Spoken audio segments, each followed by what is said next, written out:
So I've always been that teacher that I try my damnedest not to call CPS. I try, unless you push me. I ain't no killer, but don't push me.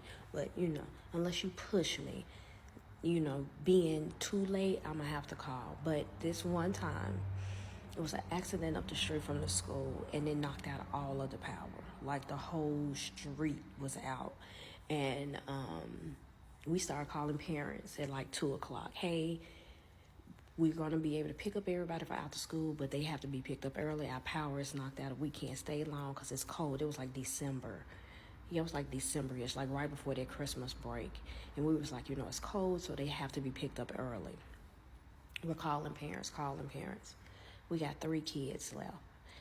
The director had to go to her kids' school. Like, everybody had little trips and stuff that they had to do with their kids, those programs. My kid's grown, so I was like, I can stay. End up staying for something passed, and then the school started getting cold, so I was calling the director. She was like, oh, you could just sit in your car. Pause. I'm not. I'm gonna sit on this daycare bus because it got cameras, ma'am. She was like, oh, yeah. Call me if you need anything. 6 o'clock came. She was like, Queen. I was like, I know. I'm gonna have to go ahead and call the police.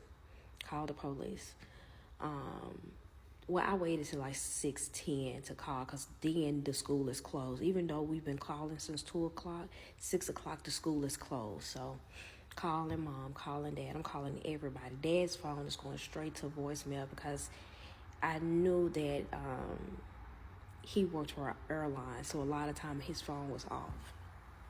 So we just called the police. The police had probably been there about 5-10 minutes, and they're talking to the kids. I'm giving them all of the information, a copy of the paperwork and everything that I had, because I had got everything from inside of the building, because I ain't gonna be able to see nothing when I walk in there. Mom come in on 2 wheels, jump out the car, huffing and puffing, big bad wolf about to blow the house down. And I'm just looking at her. The police looking at her, and I'm looking at her. Well, can you open the door to the building? Because I need to pee. No, ma'am, the door's closed. We are closed. I can't go back in, and the lights are out. It's too dark. I got a light on my phone. I apologize, ma'am. I cannot. Because I ain't. You didn't sit here and cuss me out because you late. And you want me to go back in this cold school to let you in so you can pee? Girl, you better go to QT up the street. So she doing all this hooping and hollering. I got in my car and I left. The police officer was like, I was like, all right, thank you, Mr. Officer, blah, blah, blah. I don't know what he said or what they said. The next day, we were closed still. The following day, Dad came in with the kids, and he was with her. And he was like, what are all these fees they're talking about that need to be paid before they can come back in? What is going on? Because they had 3 kids. And I was like, this is why, because we had been calling since 2. No one picked up. And he looked at the list and was like, why would you put down the wrong number for my sister, my mom, and my dad?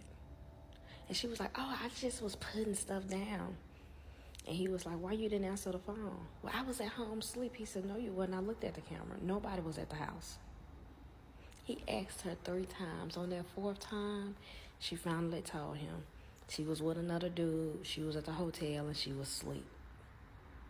He went in on her. He gave us all of the correct information for his side of the family so we could have it. He paid daycare for a month. We was like, man, he must ain't, what's going on with that. He paid daycare for a month. That following Monday, she came back to the daycare looking like she ain't slept since that Thursday that we saw her. And she was like, me and her dad are going through a divorce, and I will, if anything, changes, I'll let you guys know. But for right now, me and Thomas are, going our separate ways. It's just not working. And the director was like, oh, okay. Thanks for telling us. Have a good day. She got on everybody's nerves because she was just, But that was one of the times that I had to call because a parent didn't come on time to pick up. But I've always tried my damnedest to work with parents because I know life be lifing and things happen. But don't take my kindness as a weakness. And she was one of those people. But just know, I loved working at that school because when them parents were late, ching ching, thank you. And it's $20 the first minute, $5 after for 3 different kids. And we closed. The last child left at like 4:30. So they didn't charge her for that. They charged her for getting there at 6:20 because I didn't call to the police at 6:10. She got to the school like 6:30. That mouth was mouthing. I was so excited. And the dad turned around and looked at me and said, I apologize for keeping you away from your family when it was already cold. If you need anything, please make sure to reach out. And I was like, oh, no, you're fine. And he was like, thank you for making sure the kids were warm and, making sure they were good until their mother finished her extracurricular activities. All right, Mr. Thomas, I'll see you later.